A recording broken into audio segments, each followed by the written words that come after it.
TTD ఉద్యోగుల సమస్యల పరిష్కారం కోసం తిరుపతిలోని పరిపాలనా భవన ఎదుట కాంగ్రెస్ ఆధ్వర్యంలో మాజీ ఎంపీ చింతామోహన్ నిరసన తెలిపారు. ఈ సందర్భంగా ఆయన మాట్లాడుతూ ఉద్యోగులకు పెండింగ్ లో ఉన్న డీఏలను వెంటనే చెల్లించాలని, డీఆర్సీ అమలు చేయాలని డిమాండ్ చేశారు. టీటీడీ నిధులను విదేశాల్లో ఖర్చు చేయడాన్ని తాము అంగీకరించబోమని, స్థానిక నిధులు స్థానికులకు ఉపయోగపడేలా చర్యలు తీసుకోవాలని స్పష్టం చేశారు. ముఖ్యంగా తిరుమలలోని జనతా క్యాంటీన్లను ఇతర రాష్ట్రాల వారికి కాకుండా స్థానిక మహిళా సంఘాలకు కేటాయించాలని కోరారు.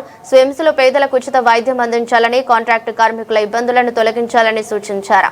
కేంద్రంలోని ఎన్డీఏ ప్రభుత్వ బలహీనతలు, ప్రజా వ్యతిరేక విధానాల వల్ల దేశ ప్రయోజనాలు దెబ్బతింటున్నాయని, ప్రతి ఇంట్లోనూ అశాంతి నెలకొందని చింతామోహన్ విమర్శించారు.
అందరికీ నమస్కారం.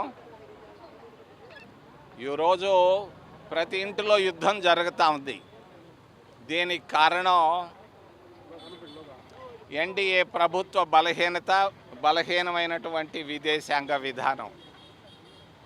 మరి కాంగ్రెస్ ప్రభుత్వం ఉన్నప్పుడు ఉన్నటువంటి విదేశాంగ విధానానికి ఈరోజు ఎన్డీఏ ప్రభుత్వ విధానాలకు తేడా ఉంది. నిన్ననే ప్రకాష్ కరాత్ మాట్లాడాడు. నేను ప్రకాష్ కరాత్ని అభినందిస్తున్నా.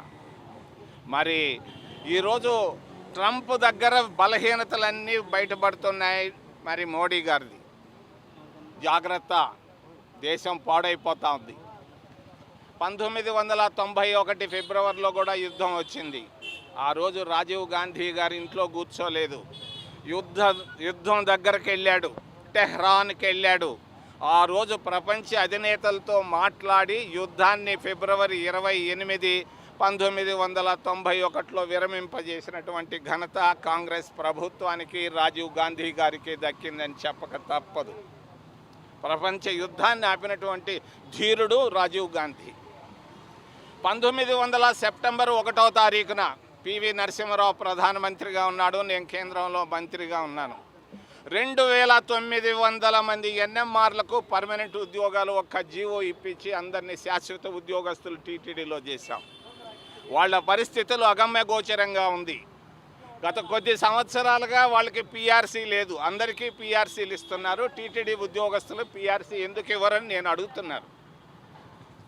మరి డిఏలు 4 డిఏలు వాళ్ళకి పెండింగ్ ఉన్నాయి. వెంటనే డిఏలు కూడా వాళ్ళకి ఇవ్వాలని నేను టీటీడీని డిమాండ్ చేస్తూ, మరి ప్రమోషన్లు కూడా ఆగిపోయి ఉన్నాయి. ఎన్నో ఖాళీలు ఉన్నాయి, నిరుద్యోగులు ఉన్నారు. తలా ఒక ఉద్యోగం ఇస్తే బాగుపడతారు కదా. ఓ బంగారులు ఆలోచించండి. మరి పారిశుద్ధ్య కార్మికులు, రోగులు కన్నీటితో చచ్చిపోతున్నారు తిరుపతిలో. మేము అడుగుతున్నాం, స్విమ్స్లో ఉచిత వైద్యాన్ని ఇవ్వండి అని.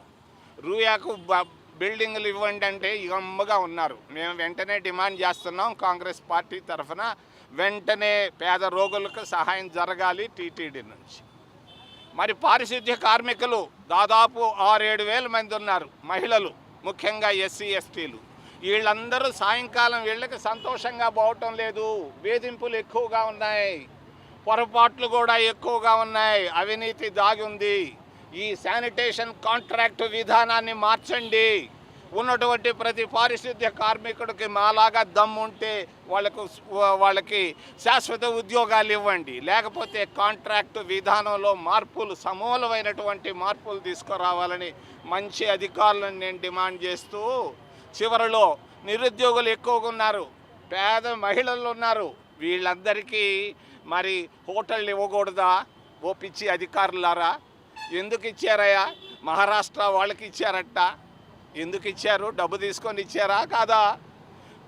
మరి జనతా హోటళ్ళన్నా మా మహిళలకు ఇవ్వండి. ఓ పిచ్చి అధికారులారా, ఓ పిచ్చి టీటీడీ బోర్డు సభ్యులారా, ఇవ్వండి. వెంటనే ఇచ్చినటువంటి హోటళ్ళన్నిటినీ క్యాన్సిల్ చేయండి. వెంటనే స్థానికులకు ఇవ్వాలి, ఇచ్చి తీరాలి. మరి ఇక్కడ ఉన్నటువంటి టీటీడీ డబ్బుని మీరు తీసుకెళ్ళి విదేశాల్లో ఖర్చు పెడతా అంటే మేము సహించాం, తరుముకుంటాం మిమ్మల్ని. ఇక్కడ ఉన్నటువంటి ప్రతి ఒక్కరిని డబ్బు ఇక్కడే ఖర్చు పెట్టాలి. డబ్బు మరి స్థానిక సంస్థలకు రావాలి, ఇక్కడికి రాకుండా విదేశాల్లో ఎవడో మీకు ఇచ్చింది అధికారం? పిచ్చోళ్ళారా! మరి తెలంగాణలో అయితే ఇలా జరుగుతుందా? తెలంగాణ మనం రాష్ట్ర విభజన తర్వాత భాగ్యనగరం వాళ్ళకి వెళ్ళింది. ఏముంది ఇక్కడ ఆంధ్రప్రదేశ్ రాష్ట్రంలో? చంద్రబాబు నాయుడు మాటలు, అక్కడ బండలు, ఇక్కడ సముద్రం తప్పించి ఏదో దేవుడు ఇచ్చాడు ఒక దేవాలయంలో సంపద అంతా తీసుకుపోయి ఆడబెడతారా? జాగ్రత్త నేను తెలియజేస్తున్నాను. ₹1 బయట దేశానికి వెళ్ళిందంటే జాగ్రత్త. Thank you.